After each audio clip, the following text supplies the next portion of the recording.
5월을 우리가 보통 가정의 달이라 그렇게 부릅니다. 뭐 어린이날 오늘이죠. 어버이날도 있고 또 스승의 날도 있습니다. 성년의 날만 있나 그랬더니 또 5월달에 부부의 날 이런 것도 만들었던 것 같아요. 되게 부부의 날은 생긴 지 얼마 안 됐죠. 아무래도 급조해서 만든 그런 느낌입니다. 청소년들이 또 그 섭섭해한다고 청소년의 날 뭐 이런 것도 막 이렇게 끼워서 넣고 뭐 이런 것들이 있는 걸 보게 됩니다. 어느 목사님이 총회 게시판에 그래서 5월을 첫째 주를 이렇게 가정주일, 뭐 어린이주일, 어버이주일 이렇게만 하지 말고 5월 한 달을 돌아가면서 청년들과 청소년들 또 부모님들 이렇게 다 그리고 우리의 이웃들까지 살펴보는 그런 가정의 달로 명실공히 교회가 지켜나가면 좋겠다 이런 글을 올리셔서 그래 4월달에 우리가 좀 너무 아픈 달이잖아요. 4월달은 사실은 4.3 제주항쟁부터 4.16 세월호, 뭐 4.19 혁명 아픈 일들이 너무 많아서 그런 아픔들이 좀 지나고 나서 5월달에는 이 햇살처럼 좀 따뜻하게 우리를 보듬어주고 서로를 살피고 그래서 서로의 사랑의 온기를 나눌 수 있는 그런 달로 삼으면 좋겠다 이런 생각이 들어요. 물론 5.18이 있어서 잊지 말고 또 그것도 우리가 같이 보듬어야 되지만 5월 한 달은 그래서 내 혼자가 아니라 누군가 옆에 손잡을 사람이 있고 그 손잡을 사람들이 함께 하나의 비빌 언덕이 되어주고 보금자리가 되어주는 그런 귀한 세상이구나 이걸 깨달을 수 있는 그런 달이었으면 좋겠다 싶습니다. 우리 가족이라고 하는 부분들을 살펴보면 이렇게 신나고 따뜻한 그런 느낌으로만 보지 않습니다. 장로님 기도하셨던 것처럼 지금을 누구라도 쉽게 가족 해체의 시대다 이렇게 얘기를 합니다. 뭐 오늘 어제 오늘에 생겼던 그런 문제들은 아니죠. 아주 오래전부터 속으로 골마들기 시작했고 그리고 세상이 그것을 해결하지 못하니까 우리 안에서는 더 이상 방향을 잡지 못하고 우리 아이들과 부모가 또는 부부가 또는 노인 세대와 경제적인 이유가 되어졌든 문화적인 차이가 되어졌든 가족들은 뿔뿔이 저마다의 영역으로 떨어져 있는 성처럼 그렇게 존재하고 있습니다. 그 귀한 청년들은 이젠 우리가 일반적으로 얘기하는 가정이라고 하는 가족을 꾸미는 일에 별로 관심이 없어요. 결혼하는 것 또는 가정을 꾸리고 자식을 낳는 것 뭔가 이렇게 살아간다라고 하는 것은 하나의 선택 자신이 판단해서 선택하는 여러 가지 중에 하나의 삶의 방식이지 꼭 가야 되는 보편적 방식은 아니다 라고 거부하고 있잖아요. 옳고 그름을 떠나서 우리 사회가 어쩌면 가정이라고 하는 여태까지 우리가 지녀왔던 가족이라고 하는 이 공동체가 사실은 누군가에게 힘이 되지 못하는구나 라고 하는 그런 아쉬움이 있습니다. 그러니까 결혼이나 또는 가족을 꾸미는 것 이것이 꼭 반드시 해야 되는 일은 아니다. 그것을 외면하게 만드는 이 시대가 조금은 냉정하다 그렇게 생각되어지는 안타까움이 있다고 하는 거죠. 참 어렵습니다. 정말 나라님도 구제 못하는 것이 가난이라고 얘기했지만 경제적인 이유 때문에 그런 가족을 꾸리지 못한다고 하는 젊은이들의 목소리를 들을 때는 더욱 가슴이 아픕니다. 자식 농사 어렵다 하지만 이제 아이들이 뭐 청소년이 아니에요. 이제는 뭐 초등학생만 되어져도 아이들 키우기 정말 어렵다 이런 얘기 하잖아요. 서로 간에 왜 이렇게 어려운 관계가 되어졌을까 이런 것들을 들어보는 거죠. 굉장히 많이 서툴러요. 우리들이 부모 노릇하는 것 또는 자식 노릇하는 것 서로 간에 한 가족으로서 구성원으로서의 자기 노릇을 한다는 게 얼마나 힘든지 모릅니다. 가족 상담, 가정 상담을 하는 그 강사분들이 보통 이런 얘기들을 전제에 깔고 합니다. 상담을 하러 이렇게 사람들이 오면 이렇게 얘기합니다. 우리 나이가 보통 40이나 50 뭐 이렇게 되어지면서 부모라고 하는 역할을 갖게 되는데, 내 나이가 40이나 50이라고 하더라도 가족 간의 관계에서 그 나이는 아무 소용이 없는 거다. 부모가 되어지는 나이가 따로 있고, 또 그리고 좋은 남편 또는 좋은 아내, 부부가 되어지는 나이는 따로 있다. 이런 얘기를 먼저 전제를 깔고 합니다. 무슨 얘기냐? 쉽게 예를 들면, 제가 이제 나이가 이제 믿지 않겠지만 하여튼 50을 넘었잖아요. 예. 그러니까 50을 넘은 나이인데, 가만 생각해 보니까 부부, 그러니까 남편이 되었다라고 하는 그 남편의 나이로는 올해가 26살 이제 되었어요. 맞죠? 26살. 실수하는 거 아니고 26살입니다. 아버지로서, 부모로서의 나이는 이제 갓 20이 막 넘었습니다. 21살 이제 되어진 거예요. 제 아이의 나이 있잖아요. 그러니까 20살 이제 갓 넘어서 아빠의 역할을 아주 능숙하게 잘한다? 이것은 불가능한 일이죠. 물론 20살 넘으면 철 들어야 합니다. 세상에 자기의 책임을 다할 수 있는 그런 존재가 돼야 합니다. 26살 정도 됐으니까 남편으로서의 자기의 역할이 무엇인지, 부부관계를 오히려 잘 건강하게 유지하는 것이 무엇인지 도가 틀만도 하다, 이렇게 얘기할 수 있는데 그러지 못해요. 20대의 청춘이 그러하듯이 26살, 20살이 이제 간 넘은 아빠와 남편으로서 저는 부족하기 짝이 없습니다. 울끈불끈 혈기로 막 소리를 지르거나 또는 함부로 행동하는 것, 돌아보지 못하는 것, 이런 것들이 얼마나 잦은지 모릅니다.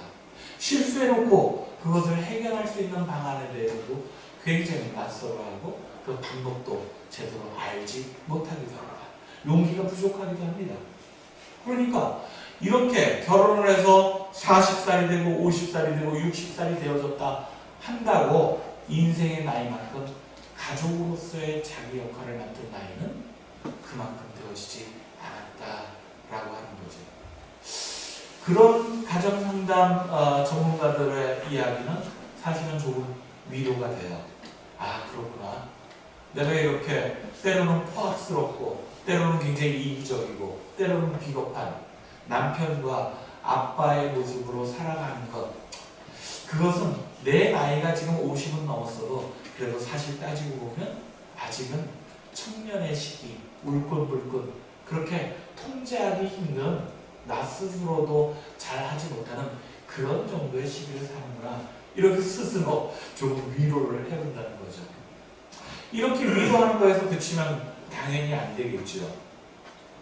그리고 청년은 자라나야 합니다. 청년은 더 큰 성인으로 자라나야 되고, 장년이 되어서 또 노인의 지혜를 닮아갈 수 있는 그런 시기를 스스로 노력하고 열심히 그 삶을 살도록 스스로를 돌아봐야 한다라고 합니다.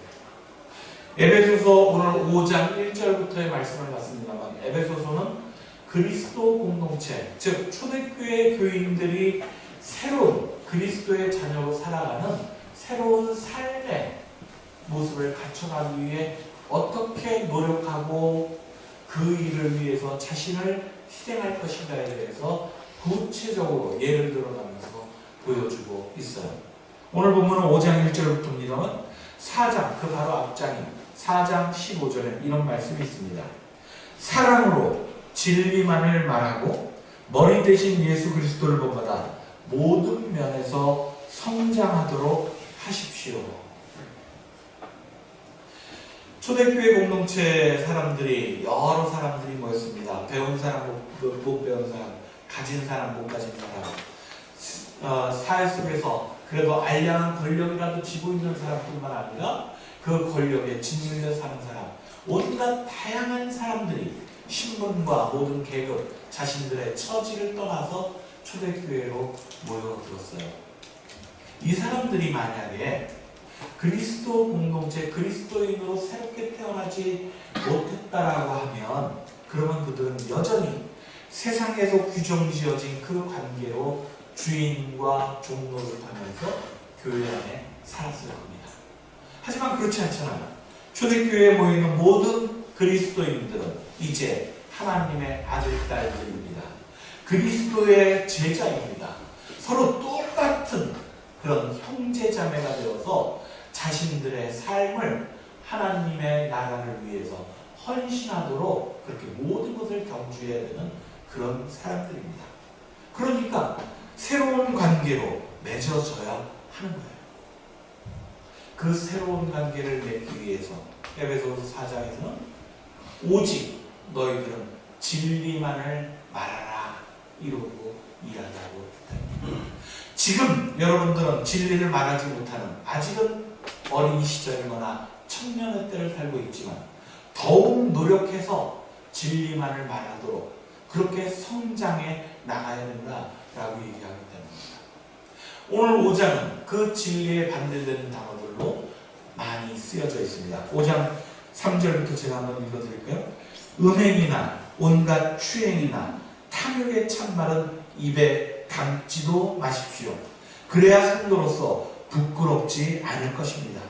추잡한 말과 어리석은 이야기나 점잖지 못한 농담 따위도 하지 마십시오. 성도에게 어울리지 않습니다. 진리를 말하는 사람과 다른 여러 가지 추잡한 이야기들로 자기를 변명하거나 거짓을 이야기하는 사람들, 이것을 대시켜 놓고 있는 거예요.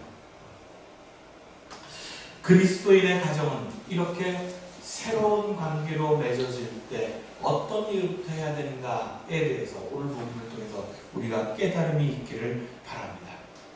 말이라고 하는 것, 그것은 관계의 결과로 드러나기도 합니다.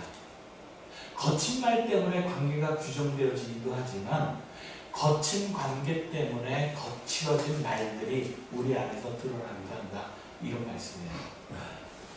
요즘 정치판을 보면 우리 아이들이 볼까 참 두렵죠. 어른들이 봐도 참 한심한데 우리 아이들이 보면 어떻겠습니까? 지난주에도 말씀드렸지만 동물국회 그 단어를 저는 처음 알았었는데 그 동물국회라고 얘기하니까 동물들이 오히려 화를 내겠다 이럴 정도로 거기에서 서로 오가는 말들이 얼마나 거친지 모릅니다. 보통 그렇게 있는 사람들이 시정잡배나 하는 소리를 의회에서 한다 그러는데 시정잡배도 그렇게 하지 않을 거예요. 서로를 어떻게 하면 긁어낼 수 있을까? 오히려 갈등을 유발시키고 싸움을 붙여서 사실 그들은 알고 있습니다. 그렇게 편을 갈라 싸워야만 그런 관계가 유지되어질 때에만 자신들의 세력을 규합할 수 있다고 그렇게 생각하는 거죠. 자신들의 입장이 더욱 도드라지고 그리고 자신들이 그 알량한 권력을 유지할 수 있는 방법은 서로에게 거칠고 서로에게 핥히고 상처가 되어지는 그런 목줄을 재는 그런 방식이 가장 유용하다. 이렇게 확실한 집단인 것 같습니다. 그렇게 되어진 것이 우리 역사 속에서 그들이 터득한 진리의 방편인지도 모릅니다. 그러나 교회 여러분, 우리는 알고 있습니다. 세상을 어떻게 바꾸어 나갈 수 있는지, 세상의 기초가 무엇인지, 그리고 그 기초가 정말 하나님 나라를 이루기 위해서는 어떤 방식으로 드러나야 하는지를 우리는 알고 있다는 거예요. 본문의 말씀을 다시 돌아갑니다. 1절, 2절입니다. 여러분은 하나님의 사랑을 받는 자녀답게 하나님을 닮으십시오. 그리스도를 본받아 여러분은 사랑의 생활을 하십시오. 그리스도께서는 우리를 사랑하신 나머지 우리를 위하여 당신 자신을 바치셔서 하나님 앞에 향기로운 예물과 희생제물이 되셨습니다. 이게 하나님 나라를 이루는 그런 예수 그리스도의 방식이었습니다. 오로지 사랑이라고 하는 것으로 자신을 희생하고 헌신하여 향기로운 제물로 바칠 때 그때 하나님 나라의 희망이 열린다라고 하는 거예요. 그 뜨거운 사랑이 있어야만 그래야만 세상을 변화시킬 수 있다라고 믿고 예수 그리스도는 손에 몽둥이를 든 것이 아니라 손에 사랑의 복음만을 들고 오로지 이 땅에 오셨다라고 합니다. 라르슈 공동체 설립자였던 장 바니에, 제가 여러 번 그 설교 시간에도 소개해드렸던 분입니다. 장 바니에가 굉장히 좋아하는 그림이 있어요. 다친 새 한 마리를 이렇게 싹 감싸고 있는 그런 두 손 모양의 그림입니다. 여러분, 다친 새를 이렇게 손으로 이렇게 보듬고 있을 때에 손의 힘은 어느 정도 줘야 될까요? 어떨까요? 다친 새에게 힘이 가해지지 않을 정도. 그런데 다친 새에게 힘이 가해지지 않을 정도이지만 그 새가 온전히 이 두 손 안에서 내가 떨어지지 않겠구나, 내가 완전히 보호받을 수 있겠구나 라고 하는 안정감을 느낄 수 있는 정도의 에너지는 전달돼야 돼요. 그렇죠? 그런 겁니다.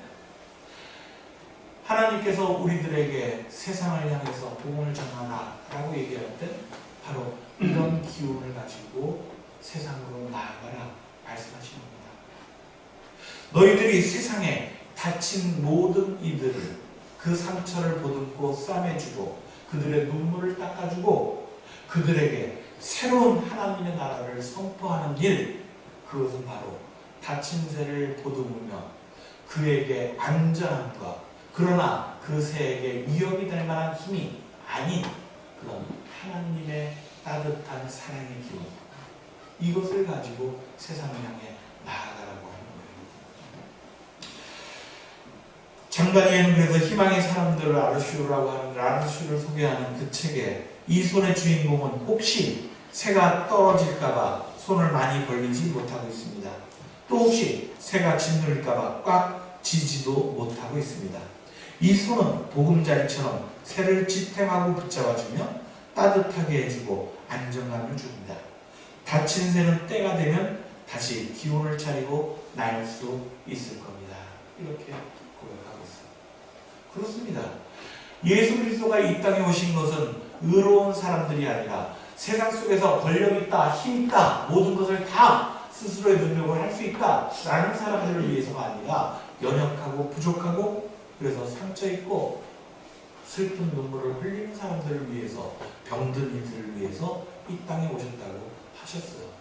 그러니 그들을 위한 우리들의 복음 사명, 그것은 당연히 이 정도의 힘을 가지고 세상을 돌봐야 하는 거죠. 그런 관계가 사실은 이 땅에 하나님 나라를 이룰 수 있듯이 우리 가정 속에도 사실은 이런 사랑의 에너지가 흘러야 합니다. 아이들하고 이야기할 때 가끔 설전 피우잖아요. 한쪽에서 목소리가 커지면 부부간에도 한쪽에서 또 목소리가 커집니다. 우리가 서로 싸우는 방식이 이런 거예요.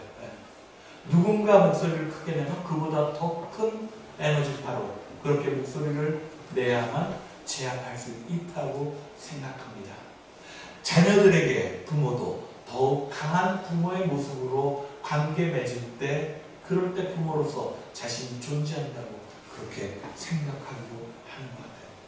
그런데 그렇지 않습니다. 가족관계를 유지하는 것은 부모가 이미 얘기하기 전에도 자식들이 삶으로 보여주지 않아도 그 안에 이미 흐르고 있는 끈끈한 사랑인 경우가 훨씬 더 많이 있습니다. 세월이 흘러야 아는 그런 가족 간의 뜨거운 사랑이 흐르고 있습니다. 이것을 괜히 험한 말로 거친 행동으로 그렇게 흩어버리는 우리들의 어리석음들이 존재하기도 하는 거죠. 교회는 또 다른 가정이라고 우리가 얘기하잖아요. 확대되어진 가족입니다.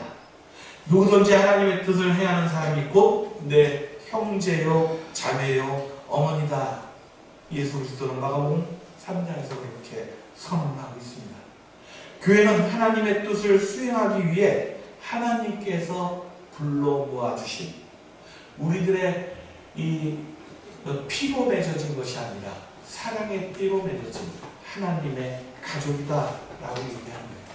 그래서 교회 공동체 안에는 특히나 더 약한 이들, 다른 곳에서 상처받은 이들, 그런 사람들이 더 많이 이 안으로 오게 되어지는 거죠. 마치 장다니엘가 얘기한 것처럼 다친 새들이 이곳이 안전할까 그런 일말의 두려움을 가지고 찾아오는 가족 공동체입니다.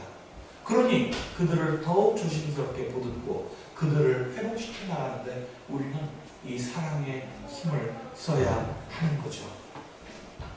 그러기 위해서 부모들이 용기를 내야 합니다. 힘을 가져야 합니다. 자녀들에게 부드럽게 할 수 있는 그런 내적인 힘들이 우리 안에 가득 담겨 있어야 합니다. 왜? 자칫 잘못하면 우리의 자녀들은 세상에서 힘으로, 권력으로, 돈으로 쌓는 성이 자신들의 인생에 성공하는 성이라고 그렇게 생각하기 때문입니다. 이 교회 울타리 밖으로 나가면 우리는 또 일주일간 세상 일을 살잖아요. 세상의 질서에 따라 삽니다. 아직도 로마가 지배하는 세상, 헤롯이 다스리는 그런 세상의 질서가 이 세계 곳곳에서 우리들을 옥죄고 있습니다. 우리 자녀들도 그 바늘귀 같은 그런 틈새를 뚫고 나아가기 위해서 노력합니다. 그런데 그것에 굴복하지 않도록 부모들이 사랑의 힘으로 확신을 주는 것, 이거만큼 더한 교육이 어디 있겠습니까? 제가 여러분들한테 한 가지만 약속을 좀 받고 싶은 게 있습니다. 부모님들한테 이제 내일 모레 그렇게면 이제 부모님 어버이날이니까 부모님들 선물 준비하시죠? 부모님들 선물 어떤 거 준비하세요? 또는 여기 우리 어르신들도 계신데 부모의 입장으로서 자식들한테 어떤 선물 받고 싶으세요? 어느 통계조사에서 얘기하는 거 보니까 부모들이 가장 받고 싶어하는 선물 1위가 뭐라고요? 예? 예, 돈이래요. 진짜 그런가요? 저는 정말 그런가 이게 묻고 싶습니다. 우리가 그러면 교회 그리스도인 하지 말아야죠. 돈이 지배하는 세상으로부터 하나님이 다스리는 그런 나라를 이루자고 얘기하는데 만몬 앞에 굴복하지 말자고 그렇게 성경을 읽어내면서 우리가 신앙교육을 하자고 우리 아이들을 가르치는데 어떻게 돈이 최고의 선물이라고 하는 통계가 나올 수 있는지, 아니 우리 스스로도 부모이면서 또한 자식인데 어떻게 부모들에게 그런 돈이 첫 번째 선물이다 라고 하는 거에 그냥 그렇게 넘어가는지 참 이건 이해할 수가 없습니다. 100번 양보해서 저는 사실 그렇다고 생각합니다. 부모의 입장에서 왜 저도 이제 부모님이 그러시거든요. 한번 찾아가보려고 하면 아이 바쁜데 뭘 와 됐어 우리 여기 안 하는데 이렇게 말씀하시니까 자식들은 하나도 안 바쁜데 바쁜 줄로만 아세요. 또 바쁜 척도 합니다. 예. 그러니까 부모들이 선물 사러 어디 가고 막 마음 쓰고 그럴 시간 소비하고 그러는 거 다 헤아려서 에이 그럴 필요 없어.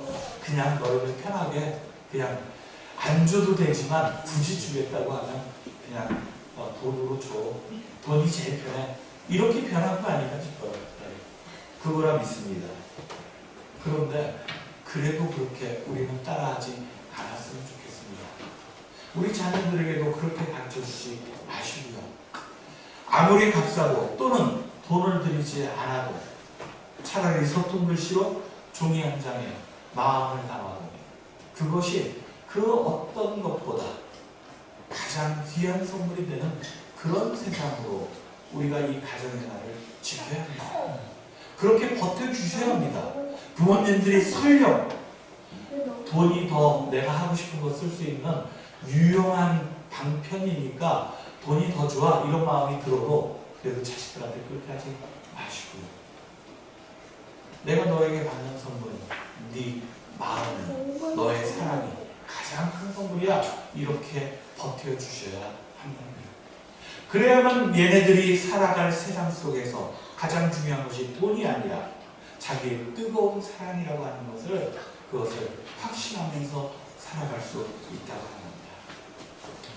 새들이 알을 품잖아요. 새들이 알을 품는 이 방식 때문에 조류가 이 세상의 역사 속에서 기후변화와 관련해서 가장 오래 살아남는 게 조류입니다. 왜냐하면 그들의 생산 방식이 그래요. 알을 낳고 그 알이 단단하게 자기를 버텨주고 그 이후에 잉태하기 때문에 그렇다고 얘기합니다.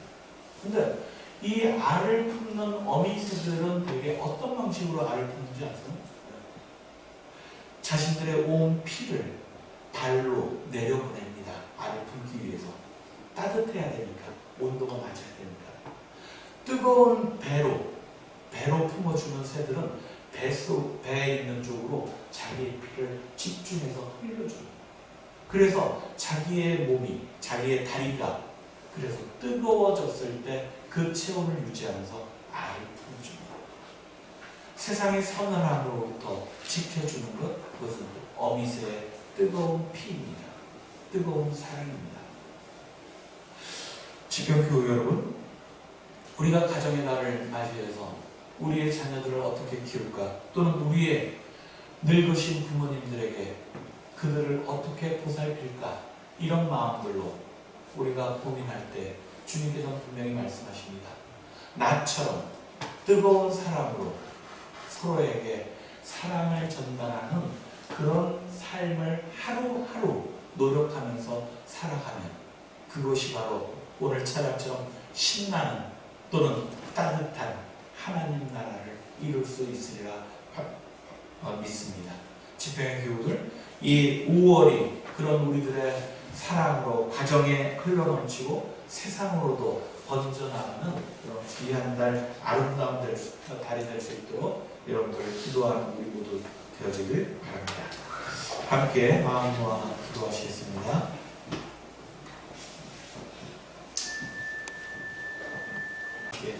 아이들처럼 신나는 세상, 어버이처럼 따뜻한 세상. 제목입니다.